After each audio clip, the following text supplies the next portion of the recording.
Bueno, ya estamos de vuelta charlando con la nueva delegada del INE que tomó protesta como vocal ejecutiva de la Junta Local Ejecutiva del INE, Cinia Álvarez Ramos. Nos comentabas, bueno, el tema interesante sobre el Plan B, sobre todo cómo podría venir a afectar en el proceso electoral del 2024 y bueno, cómo se va construyendo. Bien dices, hay pasos que se tienen que dar, hay actividades y trabajos que se tienen que realizar y me gustaría, independientemente de lo que suceda en la Suprema Corte, ya nos lo adelantabas hace un momento sobre el tema de las 2 puntos sobre el voto de prisión preventiva, lo que nos adelantabas, ¿cómo empezar a construir el proceso electoral para el 2024? Entiendo, ya también nos lo decías, el convenio con el OPLE, con el Instituto Estatal Electoral, que también, por cierto, les mando un abrazo. ¿Cuáles son los pasos que hay que estar dando, Cinia?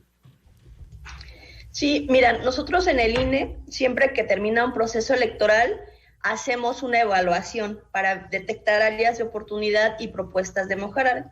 El año pasado, por ejemplo, ya se aprobó una nueva distritación, tanto federal como local. Eso cambia la perspectiva territorial, es decir, ya no, los distritos ya no tienen el mismo territorio que tenían en el proceso pasado. Entonces, ¿qué modifica? Pues modifica la entrega de los paquetes a las presidencias de mesa directiva de casilla, es decir, las rutas, tenemos que actualizar esas rutas, la instalación de casillas, cómo va a ser el paquete, cómo va a regresar a nuestros distritos, y no solamente afecta al INE, también afecta al OPLE. Entonces, todo esto se tiene que volver a planear. Entre abril y mayo también hacemos la presupuestación. ¿Cuánto nos va a costar instalar una casilla? ¿Cuánto nos va a costar entregar un paquete o recolectar el paquete una vez que se votó? Entonces, esa es la parte preparatoria del proceso electoral y es la parte en que tenemos que hacer esta presupuestación, que luego ya se conjunta todo este presupuesto y como INE y se manda a la Cámara de Diputados para que sea aprobado.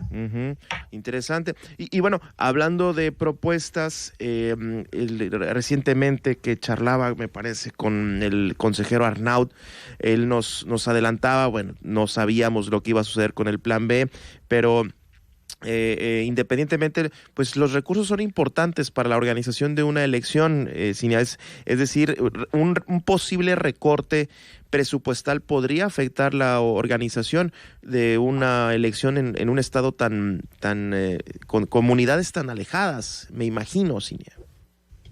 Sí, así es. O sea, nosotros proyectamos el presupuesto, pero después la Cámara de Diputados lo aprueba. Si hay un recorte, pues afecta a todo el país y principalmente aquí en Baja California tendríamos que replantear con los recursos que nos aprueban. Es decir, nosotros planteamos con una calidad estas actividades. Si nos recortan, obviamente se tiene que modificar. Tenemos un antecedente que fue en revocación de mandato donde tuvimos un recorte importante. ¿Qué hicimos? Pues instalamos menos casillas para con el recurso que tanto nos alcanzaba. Entonces, es la parte que debemos de elaborar y trabajar con esta proyección del presupuesto. ¿De esta proyección ya tienes un adelanto o se sigue construyendo? Se sigue construyendo. Ahorita, recordemos que hay cortes del padrón y la lista nominal. Ahorita, pues, tenemos la actualización todo este año. Todavía la ciudadanía va a actualizar, vamos a iniciar la campaña anual intensa para que acudan a los módulos y esté vigente su credencial. Entonces tenemos cortes para poder hacer esta proyección de casillas. Un corte oficial que nos van a hacer es para la proyección del presupuesto. Entonces por ahí de finales de abril ya tendríamos un corte, una proyección de más o menos cuál sería el padrón y la lista nominal para la entidad, y con esto sabríamos la proyección de casillas. Recientemente, hablando de credenciales, tengo entendido que hubo una destrucción importante de credenciales que pues la gente nunca llegó, bueno, fue más bien a recogerlas y bueno, esto obviamente entiendo modifica la manera en que se va a estar trabajando teniendo en cuenta el padrón, teniendo en cuenta la lista nominal, ¿no? Sí, claro, porque la ciudadanía va a actualizar sus datos, pero si no va a recoger la credencial, pues esa actualización no concluye. Entonces necesitan recoger su credencial, tenemos un periodo por ley de mantener estas credenciales. Si no las recogen, pues se tienen que destruir.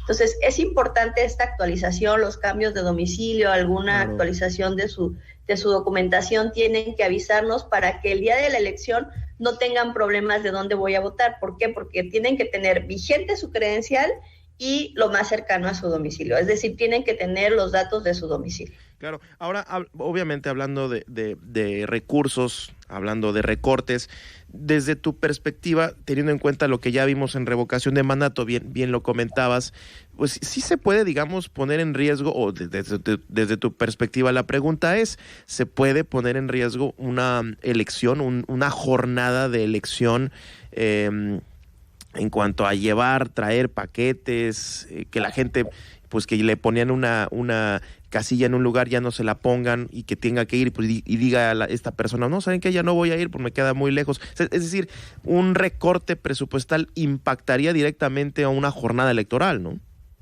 Sí, claro que sí, impactaría, como dices tú, las casillas pues tienen un costo desde los documentos y materiales que se diseñan y se imprimen y aparte el número de casillas que se instala. Recordemos que hay diferentes tipos de casilla. Tenemos las básicas y contiguas, pero hay lugares donde implementamos casillas extraordinarias, es decir, que acercamos más estas casillas porque hay lugares donde hay alguna dificultad geográfica. Entonces, para que la gente acuda a votar, pues nosotros instalamos estas casillas extraordinarias. También tenemos la instalación de casillas especiales. Obviamente, un recorte es, si me dan menos recursos, pues puedo hacer menos. Claro. Entonces, es importante tener claro cuánto vamos a tener de recurso para poder hacer esta planeación del presupuesto. Y recordemos, en revocación de mandato también tenemos personal eventual que se contrata en proceso electoral y tuvimos menos personal, es decir, que tuvimos que hacer más actividades con menos personal. Oye, y aquí me hago un paréntesis hablando de personal. La urna electrónica, este proyecto tan traído, me imagino, implica más recursos, ¿no? O sea, trabajar con una urna electrónica no es simplemente recórtale y órale, hazte una urna electrónica ahí con las piezas que te dejo tiradas, no, al contrario, deberían destinarle mayor recursos. ¿De esto qué se sabe, Cinia? Hago un paréntesis en el tema que estamos platicando. Sí, mira, se va a implementar ahorita en el proceso local del Estado de México y Coahuila, se va a implementar una prueba con la boleta electrónica. Sin embargo, pues no se abarca todo las casillas, solamente es una muestra, es una pequeña muestra. ¿Por qué? Pues porque no tenemos urnas para instalar en todas las casillas. Vamos a instalar en promedio 170,000 casillas en el próximo proceso electoral y no tenemos 170,000 urnas. Obviamente, si se implementa un voto electrónico, al inicio va a ser muy costoso, sin embargo, con el tiempo, pues va a ir disminuyendo este costo. ¿Por qué? Claro. Porque ahorita nos gastamos en papel, después vamos a ir disminuyendo ese costo. Sí, por ejemplo, nosotros hacemos algo con los materiales electorales, los reutilizamos, es decir, que el material electoral, las urnas, las utilizamos varias veces. Eso ha generado una economía al instituto. Entonces, si es el voto electrónico, de alguna manera va a ir generando una economía al instituto. Ya, totalmente. Y hablando de economías, Cinia, pues a nivel nacional se ha hablado mucho de la llegada de la consejera presidenta Guadalupe Tadei, un tema interesante. Bueno, son dos puntos interesantes. Es el tema de los sueldos. Ya se adelantó que se iba a bajar el sueldo. Yo no sé ahí de qué manera lo están observando ustedes como consejeros de una delegación, estatal. Ustedes lo están revisando, se suman a esto, es una discusión abierta. ¿Cuál es la perspectiva, Cinia, en relación a los sueldos de los consejeros, que ha sido pues un debate, inclusive que hasta llega a la mañanera casi todos los días con el presidente? Es un tema que como que lo trae bien puntualizado. Sí, recordemos que el artículo 134 de la Constitución refiere que nadie se habla sobre que ninguna persona podrá tener una remuneración mayor a la del presidente de la República. En su momento, cuando él asumió el cargo, determinó bajarse el sueldo y fue cuando se dio toda esta serie de impugnaciones de diferentes ámbitos, entre ellos pues los consejeros y personal del INE. No obstante, la Suprema Corte de Justicia de la Nación ordenó a la Cámara de Diputados que se determinara el monto total de la remuneración del presidente. Y a la fecha no tenemos la certeza de ese dato. ¿Por qué? Porque la remuneración no solamente incluye el salario, también incluye prestaciones que en este caso recibe la persona, es decir, cuánto se gasta en sus viajes, dónde vive, la vestimenta. Entonces es algo que en el caso de la presidenta, bueno, en mi perspectiva, es decir, pues es una determinación que la hace a través de un tabulador la Junta General Ejecutiva. Es algo que yo no puedo determinar. Entonces ya hay otra instancia que debe de aprobar la disminución o no de los sueldos. Ya, muy interesante. Y bueno, ya para cerrar, tengo poco tiempo, inclusive igual nos podemos aventar el siguiente bloque, pero leo con interés este comunicado que menciona es el comunicado 05, promover la participación ciudadana, contribuir la formación cívica y fortalecer los valores.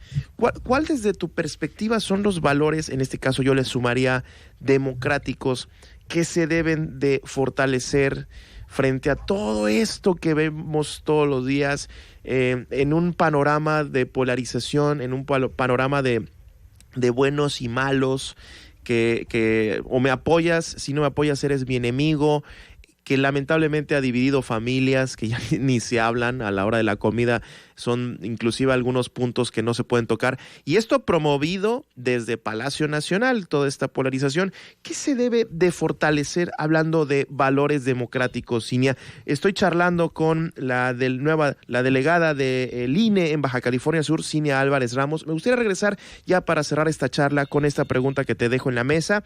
Vámonos a la pausa y regresamos.